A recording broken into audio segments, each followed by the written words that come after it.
What's going on? My name is Faruk Kugay. I'm running in Pro-SPEC this year. Behind me, I have my 1997 240 SX.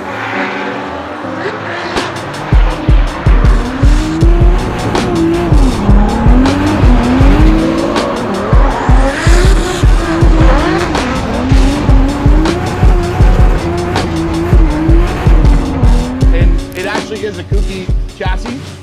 It's kind of wild to do this to a Kooky chassis, but it's what we had, so that's what we did. It runs a 2JZ, it's still a 3-liter, billet mains, Carrillo rods, CP pistons, BC valve train, BC cams, and it has a Borg-Warner 9280 on it. And right now we're running 740, which is turned down for Pro-SPEC. The car actually met Pro-SPEC criteria all the way through. We didn't have to modify anything. We were on a Link ECU, which has been amazing since we've been on Link since 2019. And yeah, it's a really fun car to drive. 4-speed dog box.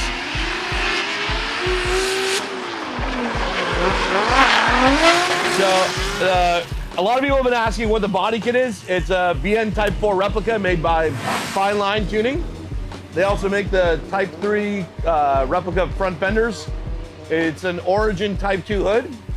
The doors are fiberglass, and they are from Big Duck Club. Rear quarter panels are from 2F Performance.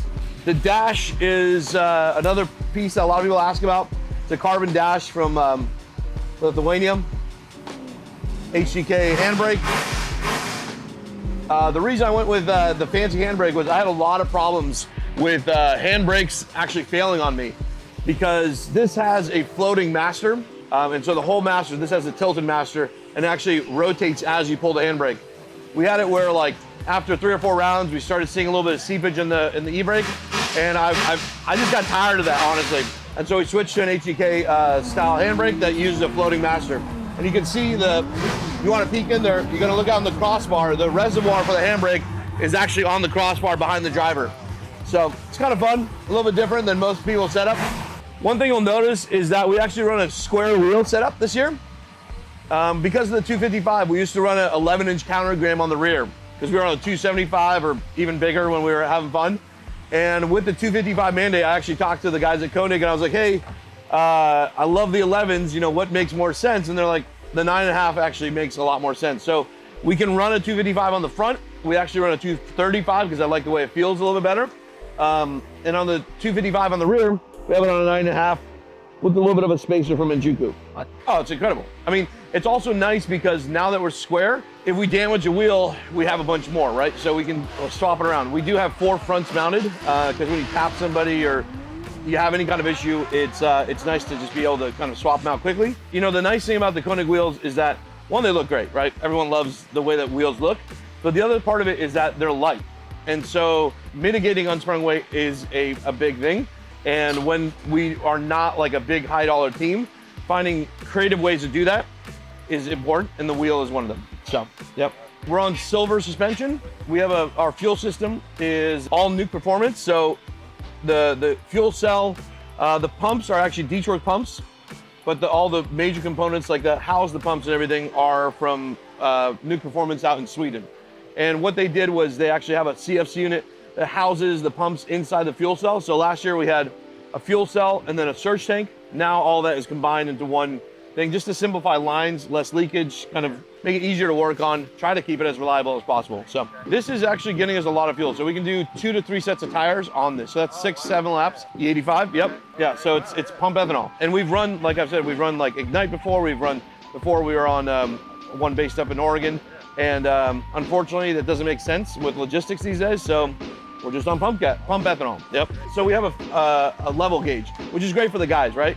So it's not the most accurate. It's not going to tell you exactly how many gallons, but it gives you a barometer of like, hey, we've done 4 runs, you know, we're a little bit low, and it's an easy check to just look and you see where the fuel level is. And so you'll see our Bluetooth filler hose right now. We're missing the Nuke Performance filler hose that we have at home, and honestly, that's our goof up, even maybe my goof up, because we left it at the shop. Okay. So we're gonna install that probably in the next round. Is that Bluetooth?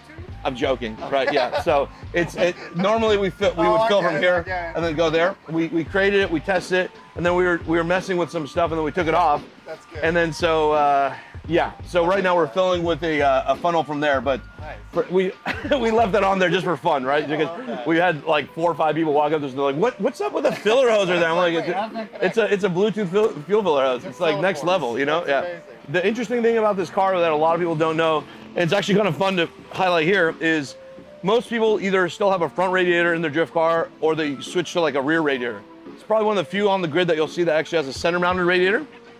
So the radiator in this car is from in the back seat. So it pulls air from underneath the car and shoots it out the back.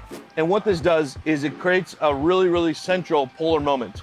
So when you look at where the weight of the car is, it's super central, which makes it pivot. So you'll see that I have a lot of like, you can call it like flick control or rotation control with this car. And that comes from, it's super central, all the weight.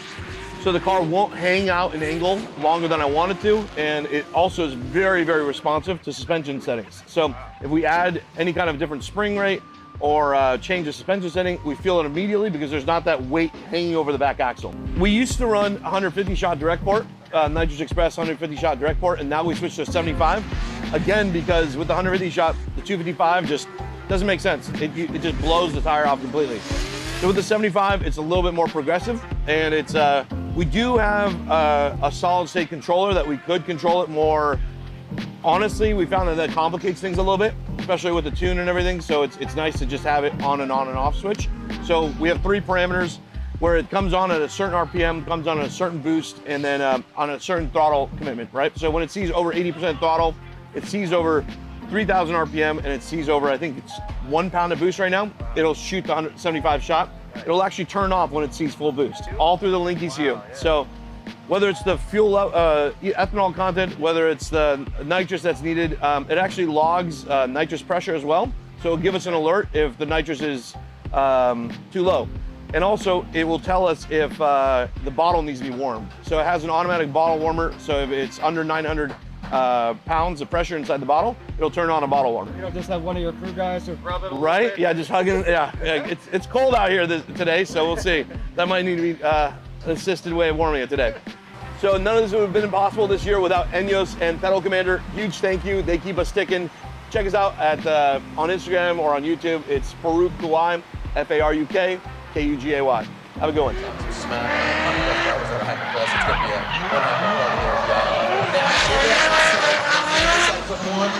Coming up the hill.